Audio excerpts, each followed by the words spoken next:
नमस्कार मंडळी, जी आर माहिती या आपल्या यूट्यूब प्लॅटफॉर्मवर तुमचं स्वागत आहे।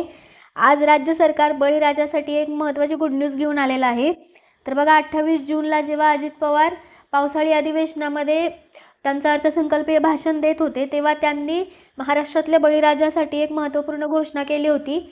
त्यांनी असं सांगितलं होतं की महाराष्ट्र राज्यातील शेतकऱ्यासाठी जे शेतकरी हे 7.5 HP पर्यंतची कृषी पंप वापरतात आणि त्यासाठीची वीज महावितरणकडून घेतात त्यांना मोफत वीज पुरवली जाईल। फक्त त्याबद्दल सविस्तर गाईडलाईन्स ज्या आहेत त्या नंतर देण्यात येतील आणि या गाईडलाईन्स ज्या आहेत त्या आजच्या म्हणजे 25 जुलैच्या GR मध्ये सरकारने सविस्तर दिलेल्या आहेत। तर बघा ही योजना कोणासाठी असणार आहे आणि त्याचा लाभ घेण्यासाठी काय करावं लागणार आहे हे यामध्ये नमूद आहे। तर बघा शासन निर्णय नेमका काय आहे, तर राज्यातील 7.5 HP पर्यंतच्या शेतीपंप ग्राहकांना एप्रिल 2024 पासून मोफत वीज देण्यासाठी ही योजना असणार आहे।